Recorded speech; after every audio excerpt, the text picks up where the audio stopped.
में से 9 का आज समाधान हुआ और 4 पेंडिंग रखी हुई। किस तरह के परिवार आए यहाँ, क्या आपके सामने ही थे। अभी अलग अलग विषय हैं, लगभग ऑलमोस्ट व्यक्तिगत समस्या ही इसमें आती है। एक तो परिवार इस तरह की भी थी, जैसे शराब के ठेके की बात आई है, बाकी तो लगभग ऑलमोस्ट व्यक्तिगत ही ज़्यादातर लोगों की समस्या थी और उन्हीं के मसले जो थे व्यक्तिगत, उनमें से 9 को हल करा गया और 4 अभी पेंडिंग। मंत्री जी, हरियाणा की विधानसभा का हाई कोर्ट का मुद्दा अभी भी जो है पेंडिंग है, और फिर से विधानसभा का मुद्दा। ऐसी कोई बात नहीं, आपके पास अगर ऐसी कोई बात आई है तो आप हमें भी बता दो। लगातार जो ये मांग, आज भी लोहारू में बार काउंसिल के द्वारा एक मीटिंग आयोजित की गई बाकायदा। देखिए, आप किसी की मीटिंग अरेंज करने से या किसी भी बात को तथ्य जब तक नहीं मान सकते जब तक आपके पास कोई उसका डॉक्यूमेंट्स ना हो, है ना। ऐसी कोई बात है ही नहीं तो उस पर क्या जवाब दे, क्या बोलूं। सर, ट्रांसफर पॉलिसी जो है बन चुकी है एजुकेशन डिपार्टमेंट, ये कब तक ये ट्रांसफर होंगे? उसका हम लोगों ने उसका जो पॉलिसी है, उसका जो ड्राफ्ट है वो बना कर हमने डाल दिया है और मैंने ये कहा है कि भाई 30 दिन से 90 दिन तक लगते हैं हमें इस प्रोसेस को पूरा करने। उसमें जो भी आते जाएंगे हम उसकी ट्रांसफ़र करते जाएंगे, मगर 1 अप्रैल से मैंने सख्त निर्देश दिए हैं विभाग को कि 1 अप्रैल से सबकी ट्रांसफ़र करके उनको उनका अपना नया स्टेशन दे दिया जाए, वो ज्वाइन करें। बहुत से अध्यापक के सेवानिवृत्ति होंगे, क्या उन पदों को इसमें शामिल किया जाएगा ट्रांसफर ड्राइव में या कैसे? वो पूरी एक योजना है और पूरा का पूरा एक प्लान है, उसी के अकॉर्डिंग सब चीज़ों को ध्यान में रख के सब पॉलिसी को बनाया गया। सीटी का रिजल्ट जारी किया गया सर, देर आए दुरुस्त आए, काफी समय तो लग गया सर, क्या कहेंगे? आ ही गया है, धन्यवाद। काफी कमी है। सांसद दीपेंद्र हुड्डा ने संसद में मुद्दा उठाया कि हरियाणा के प्रति व्यक्ति जो वाहन चालक है 217 रुपए टोल वसूला जाता, पिछले 10 साल में 5 गुना टोल में वृद्धि हुई है, क्या प्रतिक्रिया? देखिए, छाछ तो बोले छलनी भी बोले, जिसमें 1006 तो उनके समय में रोड्स ही नहीं थे, चलने के लिए रास्ते नहीं थे। पहली बार भारतीय जनता पार्टी की सरकार आई, जब माननीय अटल जी का राज आया 55 साल बाद पहली बार प्रधानमंत्री ग्रामीण सड़क योजना बना के इस देश के 6.25 लाख गांव को कच्ची सड़क से काली सड़क में तब्दील किया गया। आज हिंदुस्तान में कोई भी एक ऐसा डिस्ट्रिक्ट नहीं है जिसके अंदर से नेशनल हाईवे ना निकलता हो। तरक्की जब होती है, प्रगति जब होती है, विकास के रास्ते खोलने हैं तो उसके लिए आवागमन का सुगम होना, सरल होना बहुत ज़रूरी है।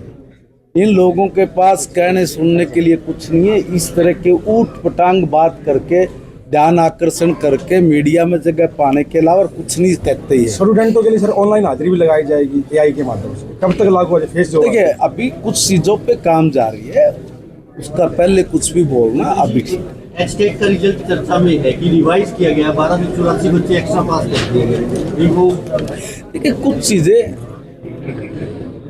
कमीशन है और कमीशन जब भी कोई काम करता है वो उसके अपने निर्णय होते हैं और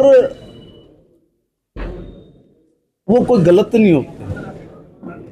जो भी निर्णय आए हैं, जो भी फैसले हुए हैं, जो भी रिजल्ट है वो सही है, उसमें किसी को आपत्ति है क्या? वो बताइए। आपको कोई आपत्ति आई हो तो हम भी उस पर कोई बात करें। रिजल्ट आए, बढ़िया निकले, ठीक हो, अच्छा हो, बच्चों को रोजगार के लिए का एग्जाम आमतौर पे नवंबर दिसंबर में या जनवरी में होता है। 2025 का एग्जाम कब रहेगा सर? 2025 के स्टेट एग्जाम को लेकर क्या कहेंगे आप? नहीं, अभी देखिए, कुछ चीज़ों के बारे में मैं अभी नहीं बोल पाऊंगा, ना अभी मेरा बोलना उचित है।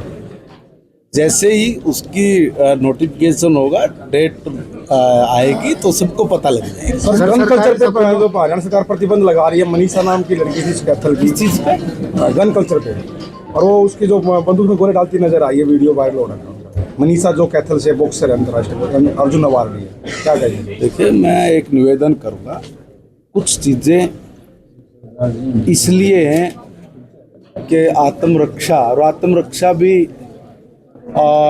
उस तरीके से जिनको थ्रेट आया हो, कुछ बिजनेसमैन हैं, उन लोगों के लिए सरकार ने जारी करने के आदेश तो जारी किए, बाकी तो हमने सबको बहुत सख्ती की हुई है।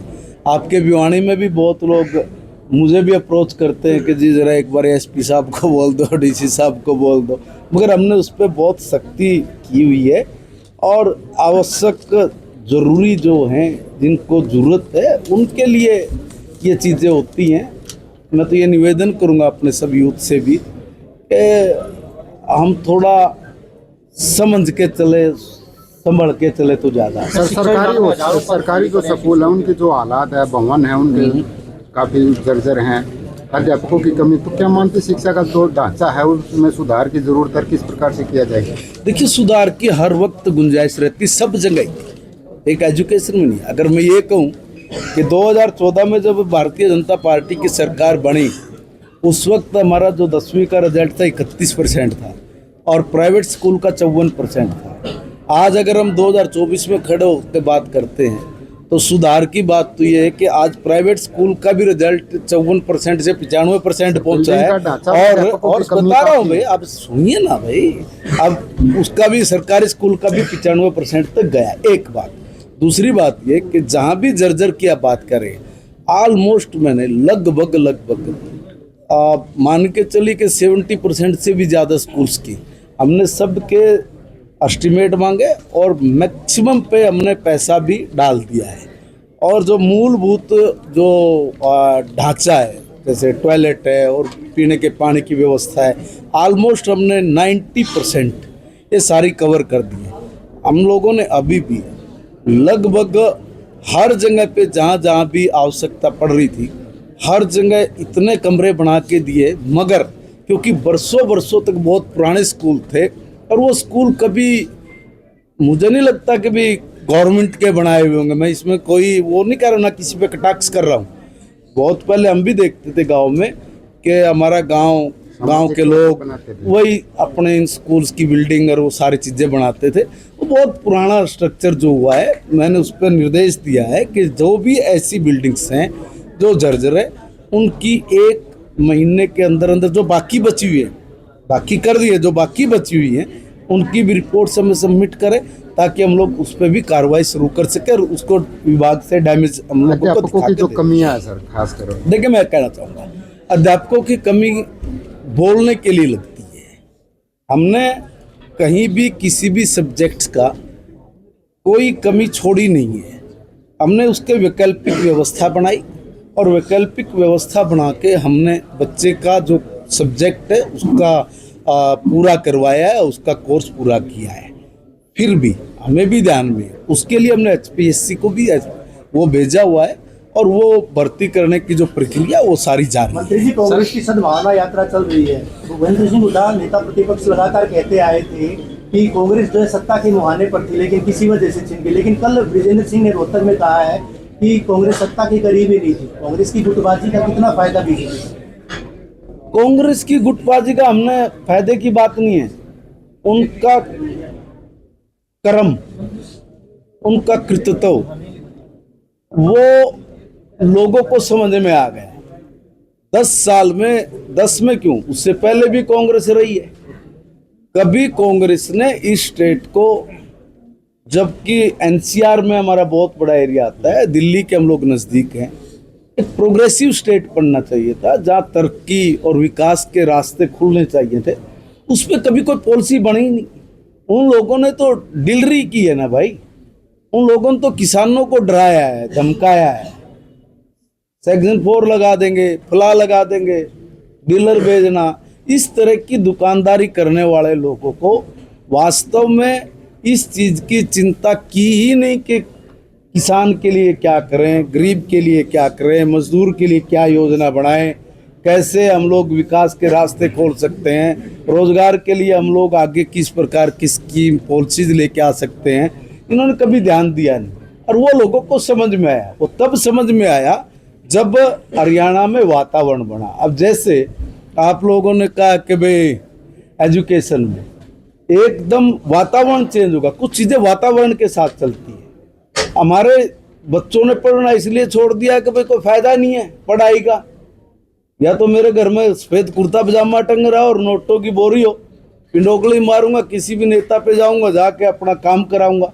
ये जो धारणा थी, इस धारणा को तोड़ा और माहौल खड़ा किया और ईमानदारी से खड़ा किया कि बिना पर्ची और बिना खर्ची ईमानदारी से बच्चों ने पढ़ना शुरू किया कि देखिए अब इस चीज़ की आवश्यकता नहीं, मैं पढ़ूंगा और लग जाऊंगा। हमारे बच्चे पढ़ते हैं और पढ़े तो उन्होंने सफलता के झंडे गाड़े ना, पढ़े सफलता के झंडे गाड़े, खेले तो भी उसमें झंडे गाड़े।